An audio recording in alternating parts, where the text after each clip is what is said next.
빌립보서 이제 1장 27절 30절 말씀으로 복음에 합당한 삶이라는 제목으로 우리 은혜의 말씀 나눕니다.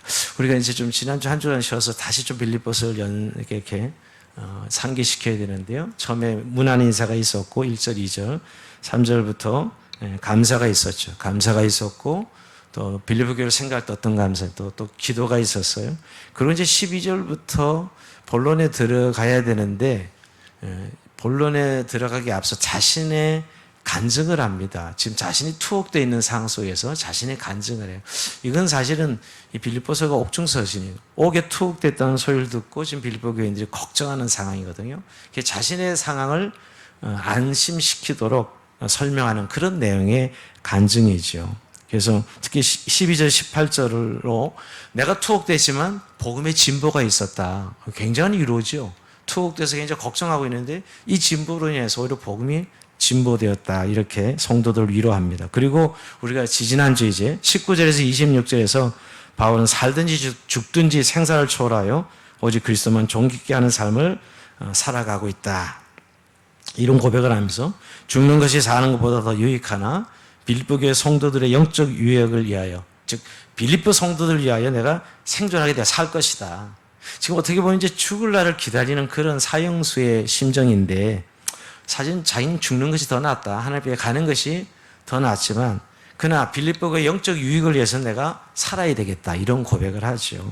그러면서 이제 사실 재판을 기다리고 있는데 그 재판에서 반드시 구원받을 것이다 확신하면서 그러나 재판 결과 사형 선고를 받더라도 두려워하지 않는다. 왜? 죽는 것이 내겐 더 유익하다고 판단되기 때문이라는 것이죠. 그러면서 결국 궁극적으로는 너희들의 빌립보 성도의 영적 유익을 위하여 생존하는 것이 더 유익하다고 판단한다고 고백합니다. 여기서 바울의 이게 생사관이 확 드러나요. 그죠? 단순히 이미 죽음의 문제를 두려워하고 있지 아니하고요. 오히려 죽어서 천국 가는 것이 훨씬 더 나는 좋다라고 고백하면서 그러나 내가 살아야 되는 이유가 있다면 바로 당신들 때문에 내가 살아 있어야 된다. 당신의 영적 유익을 위해서 그것은 성도들에게 유익이 되기 때문이다.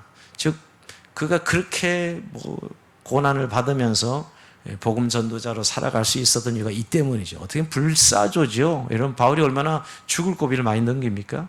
그런데도 불구하고 살아나서 또 복음을 전하고 이런 위기를 넘겨선 것은 바로 이런 내가 살아있음이 우리 성도들에게 더 유익하기 때문이다. 그 길을 선택한답니다. 그러나서는 이제 오늘 27절이 시작되는 겁니다. 오직 하면서 이렇게 너희는 그리스도의 복음에 합당하게 생활하라. 이는 내가 너희가 가보나 떠나 있으나 너희가 한 마음으로 서서 한 뜻으로 복음의 신앙을 위하여 협력하는 것과. 자, 27절 말씀인데요. 자, 여기서 결국 한마디로 오늘 이제 주제를 정하면 복음에 합당하게 생활하라. 복음에 합당하게 생활하라. 이걸 좀 쉬운 성경으로 번역을 바꾸면 27절을요.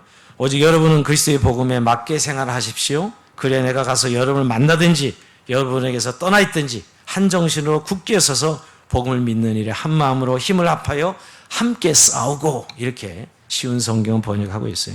자, 이 오직이라는 표현을 보면 이제 굉장히 중요한 이제 결론적인 지금까지 자신의 간증을 통해서 이제 결론적인 이야기를 하고 싶은 거예요. 자, 오직이라는 표현을 통해서 복음에 합당하게 생활하라 하는 것이에요. 즉 삶으로 이제 복음을 증거하고 드러내는 삶이 되어야 된다라는 것입니다.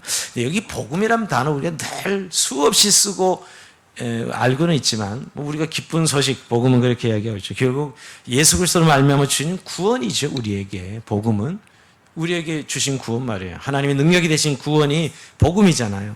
즉 예수 그리스도의 십자가 부활을 통해서 우리에게 하나님 백성 되게 해주시고 생명 주셔서 이제 하나님의 통치가 이루어진 하나님의 백성의 삶을 살았다는 거예요. 우리가 아직도 구원받으면 우리의 개념은 장소 개념, 어디 가야 되는 개념의 구원이 너무 진하게 남아있는 분들이 많더라고요. 그러니까 늘 죽어서 가야 되는 천국이죠. 그러면 이미 지금 이 땅에서 하나님 백성이 되었고 이제 예전에 마귀의 통치, 내 자신이 주인 되어 살았다면 이제 하나님의 통치 아래 하나님과 함께 살아가는 삶, 이게 우리가 복음으로 구원받은 자지요. 근데 이게 의외로 많이 희미해지는 분들이 많은 것 같아요. 그러니까 여전히 저 이혼론 개념으로 천국은 저기고 여기는 아직은 너무너무 힘든 세상이에요. 맞습니다. 그 말이 틀린 건 아닌데 여기는 아직 완전한 천국은 아니죠. 그러나 저도가 복음으로 구원받았기 때문에 하나님 통치를 받아가는, 하나님 통치를 받고 살아가는 생명을 가진 자들이죠. 그러니까 그러니 복음에 합당한 삶을 살아라 이렇게 명령하는 것입니다. 우리에게 주신 생명이 복음이죠, 여러분. 여기 복음에 합당하게 생각하라가 아닙니다. 생각하라가 아니라 말하라고도 말하지 않습니다. 생활하라 이렇게 표현하고 있습니다. 여기 원어에 보면 폴리투마이인데 이 폴리투마이가 어떤 뜻이냐면 시민이 되다 이런 뜻입니다. 즉 시민으로서 의무를 이행하라 이런 의미가 있어요. 그러니까 이건 굉장히 중요한 의미가 있는데 여러분, 시민으로서 의무를 다하라는 이런 의미의 생활하라예요. 그 당시에 이 로마 시대였는데 이 빌립보가 로마 식민지면서 로마 시민권 가진 사람이 많았어요. 그러니까 로마 시민 그러면 상당한 자부심을 가지고 살아가는 거예요. 로마 시민 그러면. 그러니까 우리가 복음으로 이제 하나님의 백성이 되었으니, 하나님의 시민이 되었으니 거기에 걸맞는 삶을 살아라 하는 의미로 권면하고 있는 것이죠. 단순히 자신의 이익을 위해 고립된 그런 생활이 아니라 공동체의 이익을 위해서 자신의 능력을 극대화하는 시민 정신이 바로 이 로마 시민으로 살아가는, 굉장히 그때 로마 시민을 강조했거든요. 로마가. 그러니까 그걸 아는 지금 바울이 그들에게 오늘 이 생활하는 의미는 너희가 로마 시민권만 가져도 권리와 의무가 있고 그렇게 자부하며 살아가는데 너는 이제 하나님 나라 백성이 되었으니 하나님 나라 시민답게 그렇게 생활하라. 뭘로? 복음으로 말이에요. 이렇게 말씀하고 있는 것이죠. 여기 살다라는 뜻이 이 폴리티오를 사용한 것은 하나님 나라 시민으로서의 권리와 의무가 함께 이행되는 것을 강조하는 것입니다. 한마디로 공동체를 강조하는 거예요. 여러분 초대교회가 살아남을 수 있었던 이유가 뭐냐면 사실 공동체 개념이에요. 여러분 초대교회도 너무 가진 핍박이 심해서 어쩔 수 없이 비대면했어요. 여러분 1세기 그리스도인들도 너무너무 핍박이 심해서 모여서 예배할 수가 없어서 다 비대면 흩어졌었다고, 모일 수가 없었다고. 지금 우리가 코로나 때문에 비대면 했듯이 말이에요. 근데 그들에게는 여러분 그럴 수밖에 없었는데도 기독교가 죽지 아니하고 시퍼렇게 살아서 로마를 오히려 무너뜨립니다. 그게 가능했던 건 그들이 이해한 하나님의 나라는 공동체였어요. 제가 요새 선교, 코로나로 관계된 선교에 관련된 글들을 페이퍼 쓰면서 몇 군데 제가 발표를 했는데, 지난번에 여러분 제가 설악산에 가서 발표하고, 근데 그런 제가 원인 진단을 1세기에 가졌던 성도들의 영성이 뭐냐, 공동체였다. 현대도 지금 예배 모여서 안 드리니까 교회가 없어진 것 같다는 이야기하는 분들 많아요. 특히 권사님들, 어르신들이 그런 이야기 많이 하더라는 거예요. 교회 좀 제발 나가게 해주세요. 목사님 막 전화해가지고 그 권사님들이 예배를 못 드리니까 텔레비로 드리고 이건 예배 같지도 않고 못 살겠더라는 거예요. 권사님들 이야기예요. 여러분 저는 그런 사모하는 마음이 이해가 됩니다. 오히려 잘 됐다고 안 드리고 뭐 텔레비로 그냥 해결하려 하는 분들보다는 훨씬 더 믿음이 좋은 거죠. 그런데 교회에 모이지 않으니까 교회가 없어진 것 같다는 생각을 한다는 거예요. 그럴까요, 여러분? 교회가 모이는 게만 교회입니까? 교회야말로 공동체, 하나님 나라의 공동체거든요. 그는 끈적끈적한 우리 유기적 그리스도의 몸으로서의 교회관이 너무 약한 거예요. 비대면 하니까 너무 약해지고 사람들이 교회 공동체성을 잃어버리는 그런 개념들이 있었거든요. 오늘 여기 하나님 나라 시민으로서 공동체의 생활을 강조하고 있는 것입니다. 우리는 하나님 나라라는 공동체의 구성으로 살아가고 있고요. 그래서 이것이 복음의 합당히 생활하라 하는 의미가 그 당시 로마 시민으로서 살아가는 그 권리와 의무가 있기 때문에 너무나 잘 이해가 되는 구절이었어요. 그 당시에 빌립보 교인들에게는 너희는 하늘의 시민권을 가지고 있다. 로마 시민권 정도가 아니라 너희는 하늘의 시민권을 가진 자로서 하늘의 시민답게 기준이 뭐예요? 복음에 합당한 삶을 살아라. 이렇게 말씀하고 있는 것이죠. 복음에 합당한 삶.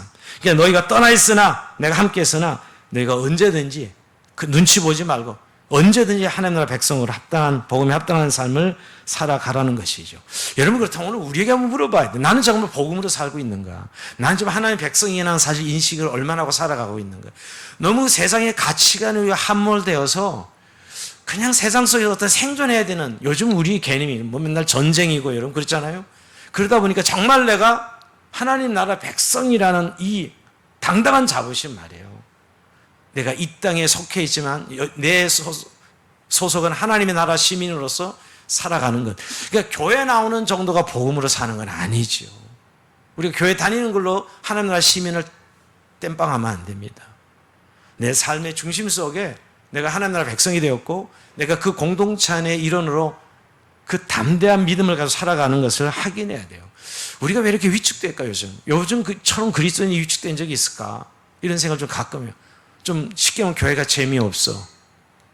어떤 교회 활기나 생기나 참 이런 것들을 우리가 너무 위축되어 있어요. 참 우리 하나 개인 살아가는 게 너무 힘든 걸 충분히 이해가 돼요. 어떤 면에서 세상의 관점에서 보면 그래요. 그러나 적어도 우리에게 영역은 하나님 나라 백성으로 시민으로서 이 땅에 살아가고 있다라는 이 의식을 오늘 바울이 지금 빌립보 교인들을 향해서 내가 복음에 합당한 생활을 하라라고 하는 이유가 그 때문이죠.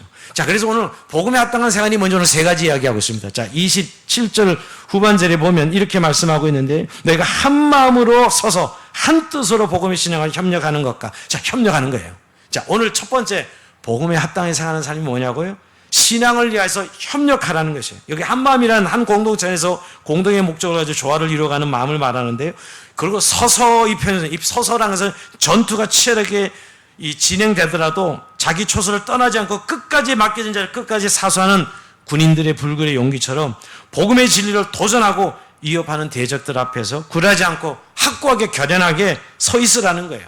사실 1세기는 늘 고난은 그냥 필수였거든요. 그리스도인이 된다는 말은 고난받는다는 이야기예요, 사실은요. 우리가 다시 1세기 성도들의 삶을 한번 돌아가 봐요. 요즘도 예수 믿음, 사는 게 요새 힘들지. 근데 이 당시에는 믿음 자체가 믿었다 하면 그때부터 핍박이 시작되는 거예요.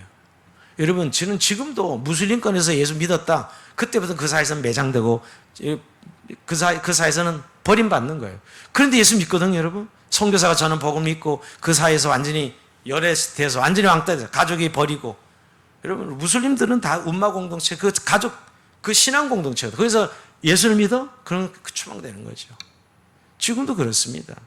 그러니까 1세기 그리스도인 예수 믿는 순간 핍박이었던 시대가 이때인데 여러분 이럴 때 너희들이 결연하게 서서 전투하는 자세로 끝까지 어떤 고통이 나더라도 복음을 위하여 함께 협력하라는 거예요. 자, 여기 한 뜻으로 복음의 신앙을 위하여 협력하라. 정말 너희들이 똘똘똘 요즘은 뭉치라는 거예요. 하나 되라는 것이요.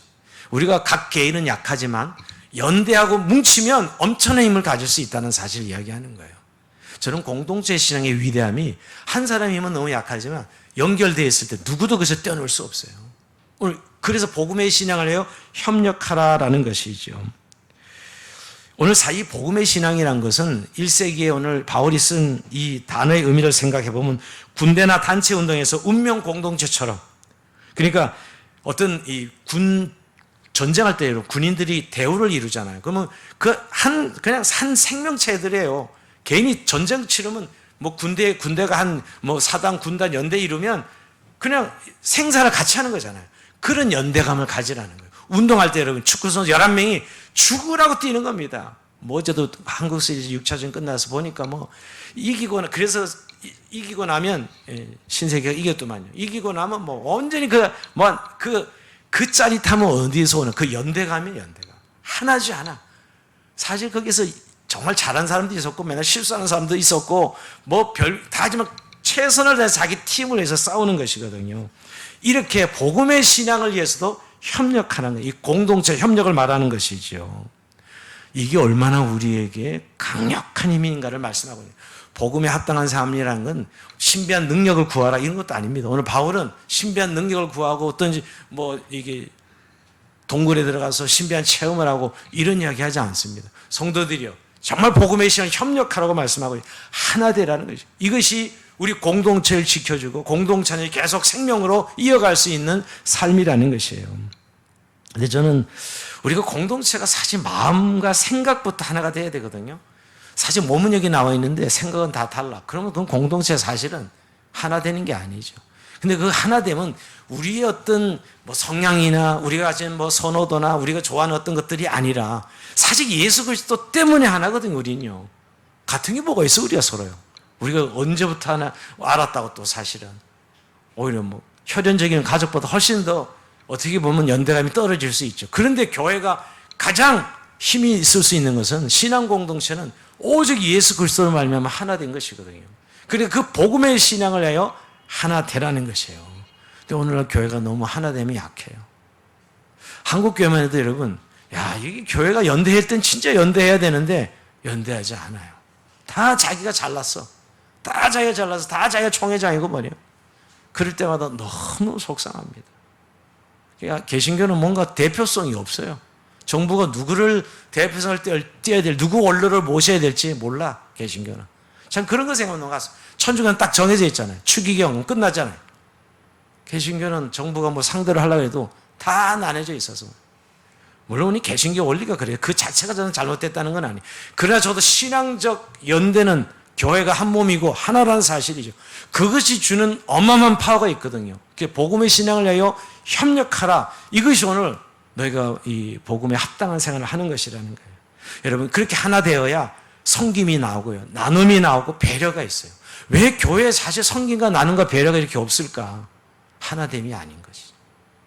너무 다 각기 흩어져서 다 조각조각 나눠져 있는 거예요. 정말 그리스도의 한 몸으로 우리가 이어진 그리스도의 한 몸이라고 생각하면 배려? 너무나, 왜? 내가 그래야 배려를 받지. 남을 배려해 내가 배려받지. 나눠야 나도 받지, 여러분. 왜? 다 한 몸인데. 근데 다 개인으로 생각하니까 배려와 나눔과 섬김이 제대로 일어나지 않는 거예요. 오늘 그런 의미에서 오늘 성도들이요, 복음의 신앙하여 협력하십시오. 이것이 복음의 합당한 삶이라고 첫 번째 말씀하고 있는 거예요. 자, 두 번째 이제 어떤 것이 더 복음에 합당한 삶인가? 28절 같이 한번 읽어봅니다. 28절 시작. 무슨 일이든지 대적하는 자들 때문에 두려워하지 아니하는 이 일을 두고자 함이라. 이것이 그들에게 멸망의 증거요 너에게는 구원의 증거니 이는 하나님께로부터 난 것이라. 아멘. 이걸 제가 쉬운 성경 한번 읽어볼까요? 또한 어떤 일이라도 대적하는 자들 두려워하지 않는다는 소식을 나에게 들려줄 수 있게 하십시오. 이것이 그들에게 멸망의 징조요 여러분에게는 구원의 징조입니다. 이것은 하나님께로부터 오는 것입니다. 자, 이 복음에 합당한 두 번째 삶은 뭐냐? 무슨 일이든지 대적하는 자를 두려워하지 말라는 거예요. 자, 이 당시에는 뭔가 지금 대적자가 있다는 걸 알 수 있어요. 빌립보 교인들 이렇게 이야기하는 건 지금 대적자들이 있다는 거예요. 교회를 핍박하고 반대하고 무너뜨린 자들이 있다는 것이, 그들을 절대 두려워하지 말라. 이게 복음에 합당한 생각, 즉 담대한 신앙을 가지라는 것이에요. 밖에는 이교도들이 있었을 것이고요. 이 당시에 교회 내에서는 율법주의자들 두 부류가 있었어요. 밖에는 이교도들이고, 그래서 기독교를 멸살시키려는 그런 사람들이 있었고, 내부적으로는 율법교사, 율법주의자들이에요. 유대교 신앙을 받는 율법주의자들이 이 교회의 가장 큰 대적자들입니다. 근데 이들이 계속 교회를 공격하거든요. 핍박하거든요. 그렇더라도 두려워하지 말라라는 거예요. 두려워하는 것은 여러분, 사람이 두려움의 감정을 가지면 제대로 삶을 살 수 없습니다. 제 기능이 발휘되지 않아요. 요즘 왜 저분이 저렇게 힘들어하지? 그러면 두려움에 사로잡힐 때 많아요. 그래서 삶이 제대로 이어가지가 않아. 죽음에 대한 두려움, 고난에 대한 두려움, 미래에 대한 불안감의 두려움, 이런 것들이 꽉 사람 마음을 잡으면요, 우선 건강부터가 제대로 건강할 수 없고, 그리고 이 정상적인 활동이 안 돼. 심각해요, 좀요. 오늘 그래서 이들에게도 오늘 너 그 대적자들 기죽지 말고 두려워하지 말고 담대하라고 말씀하고 있는 것이죠. 그러면서 사실 이 두려워하지 않는 것, 아니 대적자들이 분명히 고난을 주고 핍박하는데도 두려워하지 않는 것은 대적자들에게 멸망의 증거예요. 그러니까 대적자들이 보기에는 저것들이 간이 배 밖에 나왔네, 겁도 없네, 이러면 그게 그들의 대적자들 멸망의 증거예요. 우리에겐 구원의 증거라는 거예요. 그런 상황에도 담대할 수 있는 것이 우리가 구원의 증거다. 구원받은 우리들이 그런 대적자들 보면서 벌벌 떨고 기가 죽고 이거 어떻게 살아야 되나 이러면 그건 구원받은 게 아니지, 이런 이야기 하는 거예요. 정말 구원받았다면 오히려 우리가 그 담대한 것 때문에 그 대적자들이 우리를 보고 오히려 이게 우리들이 이거 죽을 증거구나 라고 인식하도록 그렇게 보여준다는 것이에요. 사실 1세기는 근데 여러분 너무나 소수의 크리스찬들이었고요. 그렇잖아요. 유대교에서 이 유대 땅이 시작된 이 기독교가 얼마나 적은 소수였겠어요. 오히려 다수가 대적자들이죠. 다수가. 지금 기독교는 힘이 있어요. 배운 사람들 참 많아요. 여러분 지금 기독교 힘 없지 않습니다. 숫자를 보나 뭐 배운 것이나 2000년 기독교 역사를 보나 뭐가 기독교에 꿀릴 뭐가 있어요. 오히려 이렇게 2000년 동안 기독교에서 세계로 살아왔는데도 서구인들이 지금 그 기독교 버리는 거 보면 참 저는 야 웃긴다 쟤네들. 서구가 지금 기독교를 버렸거든요. 문화는 가지고 있을지 몰라 기독교를 버렸다고 서구는. 오히려 한국이 지금 그 기독교를 가지고 있지 사실 따지고 보면.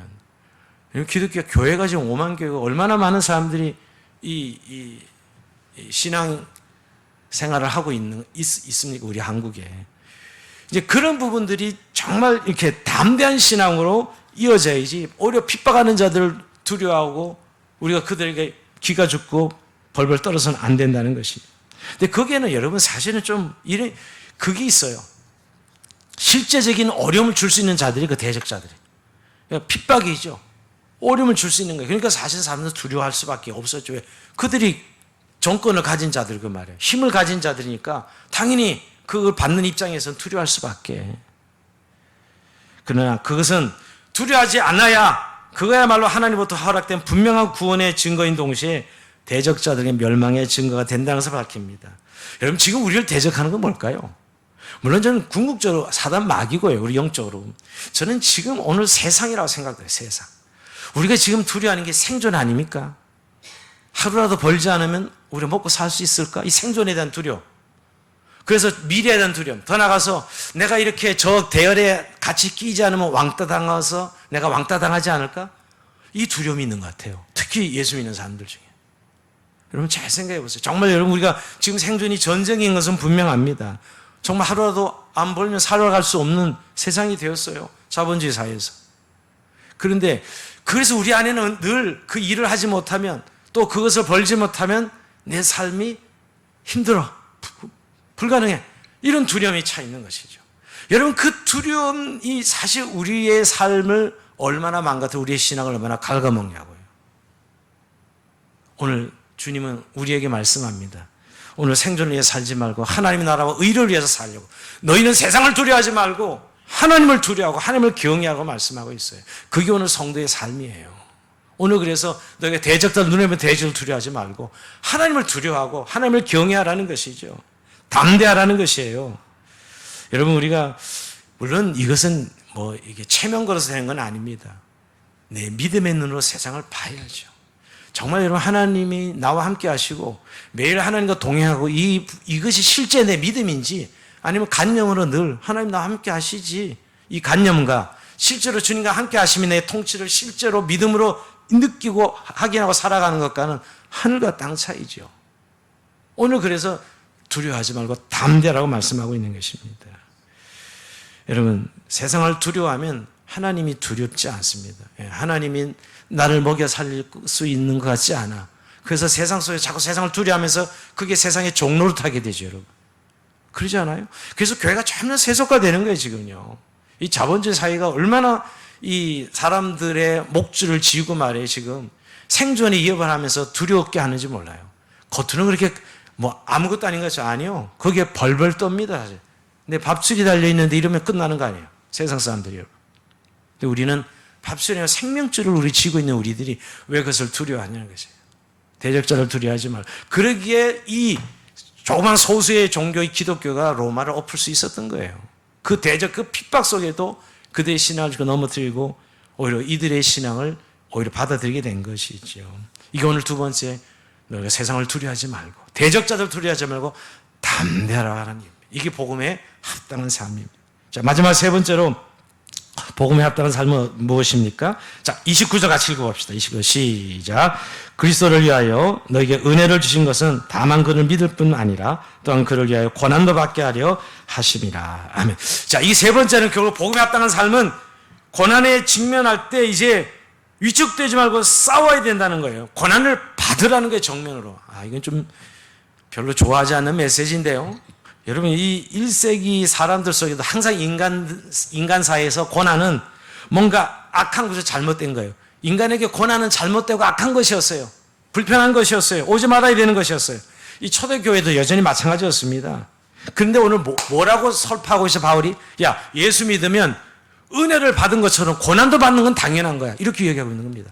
너가 은혜를 받았어? 그러면 고난도 같이 받아야지.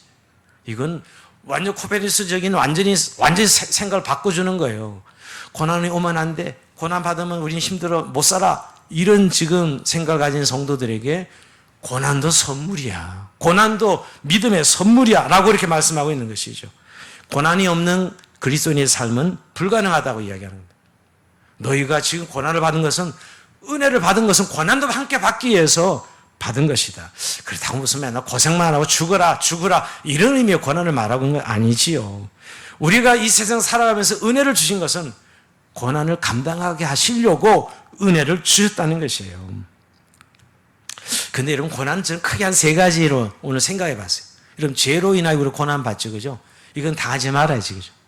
죄 짓는 고난 말이에요. 범죄에서 죄값을 치르는 고난, 이건 하지 말아야죠. 근데 의외로 많습니다. 우리 하나님의 말씀대로 하는 사람, 의외로 죄로 인한 고난, 이거는 우리가 당하지 말아야 될 거고. 근데 여러분, 훈련을 위한 고난이 있어요. 하나님 백성 성장하고 성숙해 가려면 필연적으로 훈련을 위한 고난이 있어. 이거 두 번째, 이건 해야죠, 여러분. 이거 안 하면 맨날 어린이 신자로 남아있는 거예요. 여전히 교회는 오래 다녀도 세계관이 여전히 어린이 신자가 있어요. 세상을 보는 거지. 고난 오면 안 돼. 이 수준 말이에요. 애들이지, 애들. 그리고 고난 오면 그냥 거기에 벌벌 떨면서 죽었다. 뭘 죽지는요. 그게 인생이지. 그런데 우리가 예수 믿으면서도 이런 어린이 신자에서 결국은 안 바뀌는 사람이에요. 그 훈련을 위한 고난은 빨리빨리 통과해야 되는 거예요. 안 통과하잖아요. 늦지막에 고생하는 거예요, 사실은. 우리 하나님은 결국은 우리 완성시키잖아요.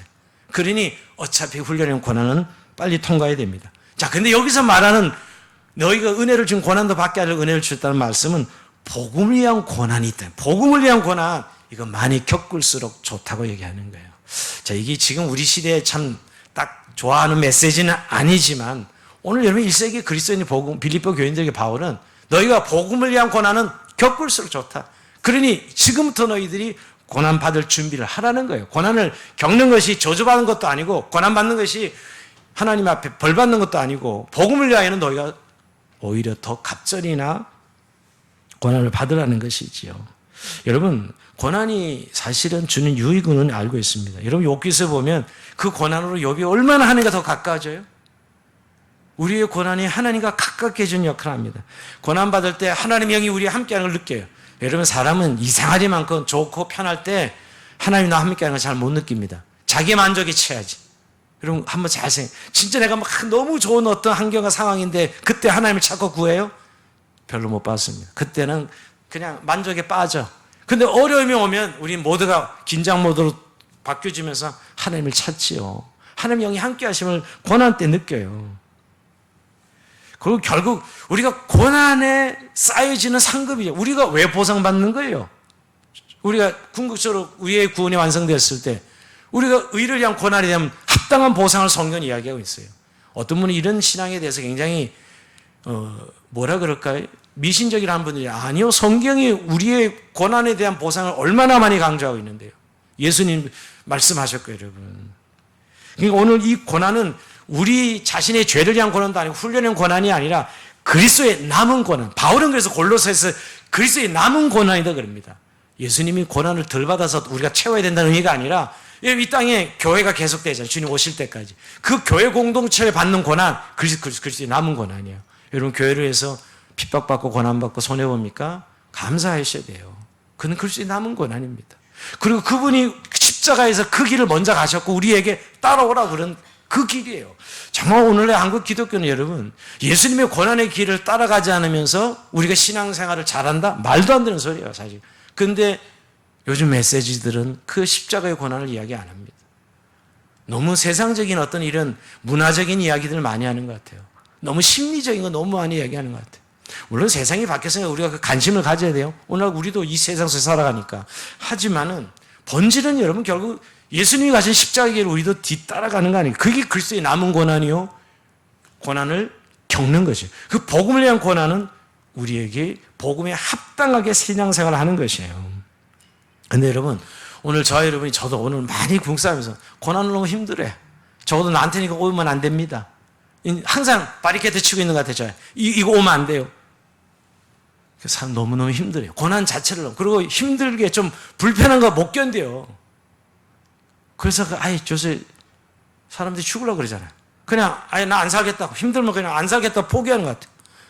우리가 이제 너무 편리를 너무 이제 체험을 해서 그렇게 안 살면 이제 못 살아. 이런 생각을 하는 사람이 너무 많아졌고요. 젊은 세대로 갈수록 이건 너무너무 심해지는 것 같아요.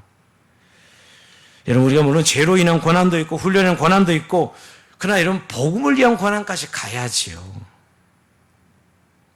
고난은 우리에게 은혜의 선물이라고 성경은 말씀하고 있습니다. 물론 고난 그 자체가 은혜의 선물은 아닙니다. 뭐 힘들게 그렇게 좋다고. 하지만 그 고난을 통하여 우리에게 복음이 세워지고 하나님 나라가 세워지는 걸 잘 보십시오. 지금도 정말 그 복음의 역사들이 일어나는 곳에서는 눈물이 있어요. 참 이상하죠? 그냥 좋게 이렇게 되면 얼마나 좋아. 근데 눈물이 있어. 근데 거기에 하나님의 역사가 있어요. 하나님의 치유가 있고 하나님의 능력이 있습니다. 여러분, 주님이 정말 우리에게 원하는 삶, 또 원하는 교회 모습이라면 저는 이 복음을 위한 고난까지 가야죠. 지금은요, 복음을 위한 고난 안 갑니다. 그냥 그 전에 스탑해. 그냥 여기서 만족합시다. 요새 믿음으로 한다는 의미를 정말 어쩔 땐 헷갈려요. 우리가 믿음으로 하는 거예요. 그냥 해오던 대로 내가 삶에 이미 현대 삶을 정한 룰이 있어. 요거는 내가 지켜야 돼. 이 정도는 살아가야 돼. 이게 누가 준 기준인지 모르겠어요. 정말 잘 생각해 보십시오. 그게 정말 복음의 기준은 그렇게 살아야 되겠죠. 그러나 그게 이 시대의 정신에 보니까 자, 그렇게 요까지라고 정한 것은 이 시대의 사람들이 그렇게 생각하고 있는 거예요. 고까지라고. 그러니 복음을 위한 권한은 우리에게 없어요. 그러니 복음에 대한 능력도 없고 복음에 대한 역사도 없고 열매도 얻게 되는 것이죠. 여러분, 우리가 늘 그런 이야기는 부담 없이 살아가면 결국 열매도 없는 것이죠. 우리가 늘 부담이란 게 필요 없는 부담을 질 이유는 하나도 없지만 복음을 위해서 너희가 고난을 받으라고. 오늘 이 기원을 복음에 합당한 삶이라고 말씀합니다. 여러분, 복음을 전하는데 수고 없이 어떻게, 눈물 없이, 기도 없이 어떻게 복음이 증거되어지고 어떻게 그것이 열매가 맺겠어요? 그건 너무나 자연스러운 일인데도 불구하고 우리가 모두가 이야기는 합니다. 열매를 이야기하고 뭐 영광스러움을 이야기하지만 나는 아닙니다. 결국 머물러 있는 것이죠. 오늘 여러분, 복음을 위한 고난을 선택하라고 말씀하고 있습니다. 이제 말씀을 결론하면서 여러분, 결론 지으면 30절에 오늘 그 결론. 그래도 바울이 이런 어떻게 보면 굉장히 강한 메시지죠. 근데 1세기 그리스도인들이 이것이 자연스러운 메시지였어요, 사실은. 오늘날 교회가 새롭게 되려면 우리가 말씀대로 가야 됩니다. 제가 이 시대의 정신에 대한 우리가 그렇다고 지금 천국 가서 사는 이 땅에 우리가 발을 딛고 살기에 이 시대에 대해서 우리가 냉철하게 현실적인 감각을 가져야 되지만 우리의 본질이 변하는 건 아닙니다. 저는 해 아래 새 것이 없다고 생각합니다. 1세기부터 복음으로 살아가는 이것은 앞으로 가학세, 초가학세가 되어도 본질은 변하잖아요. 하늘 아래 새 것이 어디 있습니까? 이미 복음은 다 우리에게 전해진 것인데. 그러나 우리가 매 순간 적용은 달라가겠죠, 여러분. 그러나 이 본질 말이야. 야, 고난을 두려워하지 말고 맞부딪혀 복음의 고난을 받으라는 이 메시지는 무슨 부담스러운 메시지도 아니고 이게 진리죠, 진리. 그래야만 너희가 복음의 열매를 맺고 하나님 나라의 영광스러운 보상을 받을 수 있다는 것입니다. 그래서 바울은 30절에 개인적인 고백으로 결론을 맺습니다. 30절 같이 읽어봅니다. 시작. 너희에게도 그와 같은 싸움이 있으니 너희가 내 안에서 본 바요 이제 내 안에서 듣는 바니라. 자, 이걸 쉬운 성경 번역해 볼까요? 여러분은 전에 나에게서 내가 하는 것을 보았고 지금은 나에게서 듣는 것과 똑같은 싸움을 여러분도 하고 있습니다. 자, 복음에 합당한 삶을 살아라고 강하게 권면하면서 지금 바울이 호소력 있게 말한 건 뭐냐면 나도 그렇게 살았다. 아, 이거 참 너무 부러워요. 바울은 나도 지금 이렇게 내가 말하는데 나도 살았어. 너희도 그러니 그렇게 살라고 이야기하는 것이죠. 여러분, 설교 말은 너무 쉬워요. 정말 입에 침 튀기듯이 말하기는 너무너무 쉬워. 그러나 삶으로 옮기기는 너무 어려운 것이죠. 내가 손해봐야 될 자리 손해봐야 되고, 내가 인내해야 될지 인내해야 되고, 참아야 될지 참아야 되고, 예. 근데 그러니까 사실 오늘 자신이 그렇게 사니까 너희도 그렇게 살으라고 말씀하고 있는 것입니다. 그러니까 빌립보 교회 성도들은 바울과 동일한 신학을 갖고 있었기 때문에 그가 경험한 싸움, 그가 경험하고 있는 고난을 동일하게 경험하고 있다는 거예요. 격려하고 있는 거죠. 너희에게서 내가 받고 나에게도 있는 싸움이다, 지금. 이 싸움은. 복음에 합당한 생활을 하는 것은 그 싸움이라고 이야기한 거죠. 그러니 같이 애쓰고 수고하고 고난받고 해서 격려해 주는 거야. 너희들만 그런 게 아니라 나도 그렇고, 나도 그러면 당신들도 그렇고 격려하는 거예요. 이거 굉장한 격려죠, 여러분. 누구는 룰루랄라고 있는데 누구는 고생하고 있으면 얼마나 열받아, 이거죠. 근데 나도 고생해, 당신도 한번 해봐, 이러면 위로가 되죠. 오늘 저는 주양한 공동체가 이 시대를 어떻게 이겨내야 될까. 여러분, 1세기에 만만치 않게 우리 생존 전쟁이 있고 개인의 싸움이 있습니다. 영적으로 산다는 것은 정말 개인의 싸움이 있어요. 저는 여기서 오늘 협력하라. 연대해야 돼요. 연대. 세상에서 데모하는 사람들이 연대란 말 잘 쓰더라고요. 근데 그들이 자기 목표하는 바를 연대해서 얻어내더라고요. 저는 물론 세상의 방식을 이야기하는 게 아니라 정말 그리스도인들이 지금 그리스도 이름으로 연대해서 복음의 신앙을 위해 협력해야 될 때가 지금이라고 생각해요. 제가 처음에 오늘 강구할 때 우리 교회 항정직을 세우는 것은 리더십 그룹을 세우기 위함입니다. 어떤 개인의 명예나 개인의 출중함 때문에 권사 장로를 세우자는 게 아니에요. 그 개인적인 은혜로 정도는 다 하고 계셔요, 여러분들이. 그러나 정말 우리 교회 공동체에 필요한 것이 있다면 함께 그런 리더 그룹이 기준을 제시하고 끌어주고 격려하고 아팠을 때 좀 안아줄 수 있고, 여러분 이런 그룹이 필요하다는 거예요. 근데 그것이 나는 약하지만 개인으로는 할 수 없지만 연대할 때 가능해요. 함께 할 때 가능하다고요. 사람이 함께 할 때랑 혼자랑은 하늘과 땅 차이입니다. 여러분 제가 둘이 살다가 부부로 살다가 싱글되어 사는 삶의 그 변화를 제 스스로 이럴 때 다 같이 해야 되는데 이럴 때 맨날 그 생각이 지금도 계속 떠나지 않고 있어요. 얼마나 그 차이가 크면 말이에요. 저녁 시간을 보내는 방법이 다르고 혼자 살 때 둘이 살 때랑 완전히 다른 거 있죠. 뭐 그런 차이만은 뭐 저만은 아니겠죠. 그러니까 두 사람만 그랬는데도 교회 같은 뜻을 가진 세 사람, 네 사람만 돼도 엄청난 역사가 일어날 수 있겠구나. 근데 그 하나됨이 쉽지 않은 거예요. 마귀가 이걸 알아요. 너 혼자만 열심히 해. 그래서 시험 들게 하고 삐죽삐죽하게 하고 결국 늘 교회는 그래요. 그런 에너지를 다 잃어버려. 그 연대에서 연약한 자들 다리 걸어줘야 되는데 걸어주지 못하는 거죠. 제가 오늘 설교 중에서 예아집을 보다가 그 펭귄 수십 마리가 이 서식하는 해안가에 이 멸치 새끼들이 이렇게 이제 새끼가 물에 들어가서 멸치들을 많이 펭귄이 멸치를 잔뜩 먹고 올라온다는 거예요. 실컷 먹고 올라온다는 것이죠. 잔뜩 배 안에 채우고 오는데 그거를 이렇게 작은 펭귄들을 노리는 것이 뭐냐면 이 기러기 떼들이에요. 기러기들이 와서 그 펭귄들을 해치우고 그 뱃속에 있는 멸치들을 다 먹어 치운다 그래요. 그 배 안에 있는 멸치들을 갈매기 떼들이 와가지고.